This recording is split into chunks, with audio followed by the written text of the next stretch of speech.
Hi guys, you're welcome to Interviews with First Daughters, and it is your girl Mercy. How are you doing? How have you been?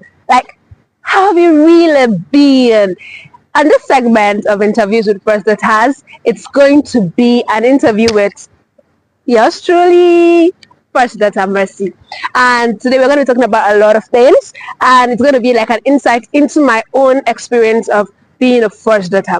And just so you know, anytime you see me in this environment, you know it's interviews with first daughters. So anticipate more of these. So the question is, who is Mercy? Mercy is a very hardworking young girl. She is resilient. She is strong. Like, she has overcome a lot of things that would have conquered her, but over the years, with the help of God, because she's a lover of God, with the help of God, she has been able to overcome a whole lot of things that she didn't at any point in her life expect. Like, most times she's like, how is she gonna do it? How is she gonna do it? But God has been faithful regardless.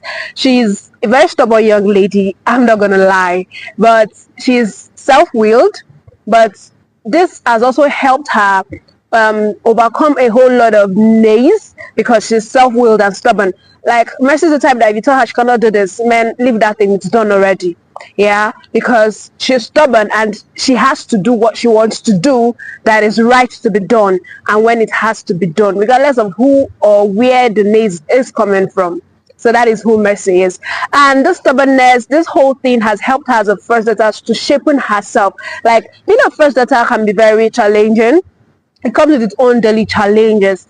And day in, day out, you wake up and there's a whole lot of things for you to handle. And this has helped her in her life because when she wakes up and there are things to do, the courage or the strength is already there. Like, it is something she's already used to. And that is why you see Mercy's resilience. It didn't just start one day. It started as a child, waking up every morning to bathe my younger ones, waking up every day to cook. Like, I did an afternoon education. So I wake up in the morning, I prepare breakfast and send my siblings to school, and then I go to school by 12, and then I come back by 5. So I prepare breakfast and lunch in the morning, and I come back in the evening to prepare dinner. Seeing that has helped her growing to be a responsible young lady and a very resilient lady. The phrase a thriving first daughter means to me a first daughter who is succeeding, who is chasing after purpose and killing it one step at a time. I am a type of person who believes in baby steps, taking baby steps, because over the time, this small step accumulates into the success we see. So a thriving first daughter to me is somebody who is killing it one step at a time. If it is business you want to do, one step at a time. If it is education, one step at a time. Whatever it is this first daughter has set her heart to do, as long as she is killing it, as long as she is on the path to achieving these things, she is thriving.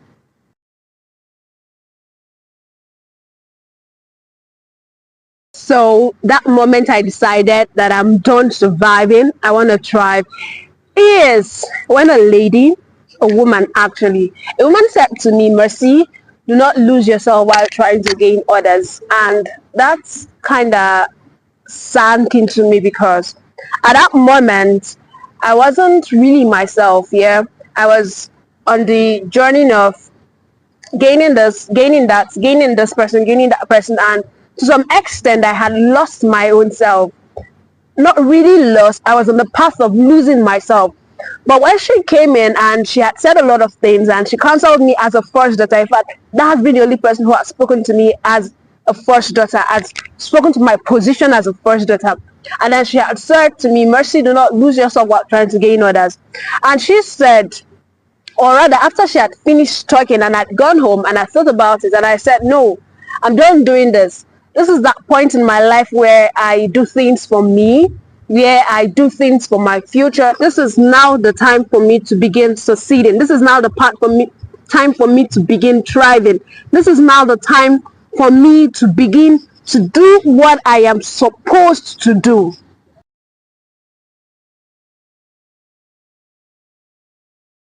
Okay, so I'm going to be very vulnerable here. I'm going to be very free here because, it's a safe space. I'm the first of five siblings. I'm the first of five children, actually. I have four siblings behind me, and I am from a broken home. My mom left when we were, how old was I? I think I was 12. Yes, I was writing my junior YF when this happened. But prior to then, I had been a mom because my mom would go to work very early as 6 a.m. She's out of the house and come back by 10 p.m. So I had already been a mom all along. I had these expectations like your siblings had to eat, your siblings had to do their homework, their books had to be properly kept. A whole lot of expectations were already resting on my shoulders.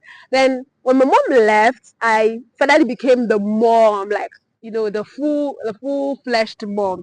And it has been, the expectations was actually very much on me. But then the point where I decided that I am done carrying expectations, I'm not saying I became irresponsible. The point where I decided that I'm done carrying expectations, I have to start thriving. I have to start doing me. I have to start doing things for me. Was that point where I had just lost my dad. I was a very trying moment for me. And I just, will I say I had gone through a phase where I would call it depressing phase. And that was after this whole phase, I had gone through it alone. Sadly, I had gone through it alone. And coming out, I had asked myself if I had died during this whole phase, will my siblings survive? Will people be fine outside me? Because I had just lost my dad a few months ago. We had just done the burial, and we're all alive. We his children, we're still alive. We're breathing well. We're still doing things. And I asked myself if I keep on going through, carrying all these expectations, and it's keep weighing me down. And if I die, well, will everybody still be fine? And the answer to that question came out as a yes. In fact, a capital yes. And that was when I said no. You see, this point in my life, I have to be me. I have to be fine for me. I have to love me for me. I have to take care of me for me. And loving me for me means striving for me.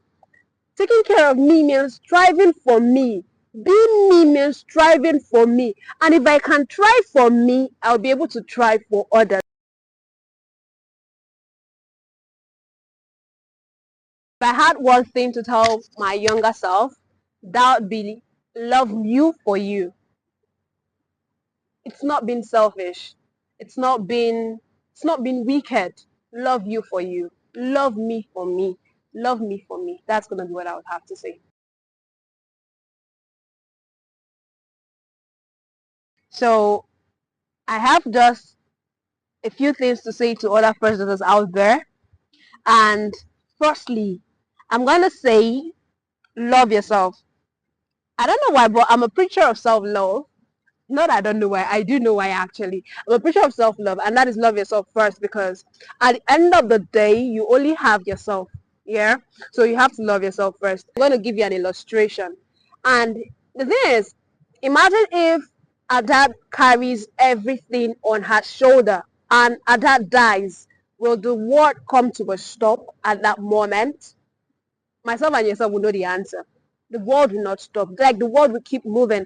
Everybody will keep doing things. If she works in an organization, highest they will give her is a minute of silence, and that ends it. Yeah. So I'm going to tell you to love yourself. You are not the El Shaddai. Else you should die. Yeah, simple. Allow God do His thing. You do your thing, and allow God do the rest. Do your best, and let God do the rest.